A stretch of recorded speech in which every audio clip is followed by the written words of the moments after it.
ഇടുക്കിയിലെ കുട്ടി കർഷകർക്ക് സഹായ പ്രവാഹം. മന്ത്രിമാരായ ജെ ചിഞ്ചുറാണിയും റോഷി അഗസ്റ്റിനും കുട്ടികളുടെ വീട്ടിലെത്തി.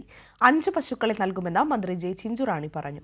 5 ലക്ഷം രൂപയുടെ ചെക്ക് കൈമാറി നടൻ ജയറാം. മമ്മൂട്ടി 1 ലക്ഷം രൂപയും പൃഥ്വിരാജ് 2 ലക്ഷം രൂപയും നൽകും. വ്യവസായി യൂസഫ് അലിയുടെ ലുലു ഗ്രൂപ്പ് 5 ലക്ഷം രൂപയുടെ ചെക്കും കൈമാറിയിട്ടുണ്ട്.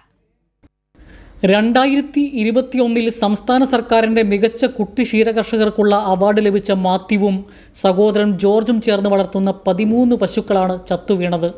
സംഭവം അറിഞ്ഞ ഉടൻ തന്നെ ക്ഷീരവികസന വകുപ്പ് മന്ത്രി ജെ ചിഞ്ചുറാണി കുട്ടികളെ വിളിച്ച് എല്ലാ സഹായവും വാഗ്ദാനം ചെയ്തിരുന്നു. 2 മന്ത്രിമാർ കുട്ടികളുടെ വീട്ടിലെത്തി അവരെ ചേർത്തു പിടിച്ചു. സഹായങ്ങൾ വാഗ്ദാനം ചെയ്തു. മിൽമയെടുത്ത് ഞങ്ങൾ പറഞ്ഞൊരു സഹായം വേണം. അപ്പം 3 പശുക്കൾക്ക് ഒരു 15,000 രൂപ വെച്ച് 45,000 രൂപയുടെ ചെക്ക് കൊടുക്കുന്നുണ്ട്. ബാക്കി ഫണ്ട് ഗവൺമെൻറ് തന്നെ നേരിട്ട് കൊടുക്കാനുള്ള സംവിധാനം ഞങ്ങൾ ചെയ്യുകയാണ്. നടൻ ജയറാമും സംഭവം അറിഞ്ഞ ഉടൻ തന്നെ കുട്ടികൾക്ക് 5 ലക്ഷം രൂപ നൽകും എന്ന് പ്രഖ്യാപിച്ചിരുന്നു. ജയറാമും കുട്ടികളുടെ അടുത്തെത്തി. പ്രഖ്യാപിച്ചതുപോലെ തന്നെ 5 ലക്ഷം രൂപയുടെ ചെക്ക് കുട്ടികൾക്ക് കൈമാറി. മമ്മൂട്ടി 1 ലക്ഷം രൂപയും പൃഥ്വിരാജ് 2 ലക്ഷം രൂപയും കുട്ടികൾക്ക് നൽകുമെന്ന് അറിയിച്ചിട്ടുണ്ട് എന്നും ജയറാം പറഞ്ഞു.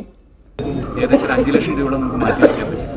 ഈ കുഞ്ഞുങ്ങൾക്കൊരു 10 പശുവിനെ മേടിക്കാൻ സാധിച്ചാൽ അതൊന്ന് കൈമാറാൻ വേണ്ടിയിട്ട് ഇവർക്ക് ആ ഒരു നേരിട്ട് വന്ന് സമാധാനിപ്പിക്കാൻ, കാരണം ഞാൻ അനുഭവിച്ച വേദനയാണ്, അതുകൊണ്ടാണ് നേരിട്ട് എത്തിയത്. വ്യവസായി യൂസഫ് അലിയുടെ ലുലു ഗ്രൂപ്പ് 5 ലക്ഷം രൂപയുടെ ചെക്ക് കുട്ടികൾക്ക് കൈമാറി.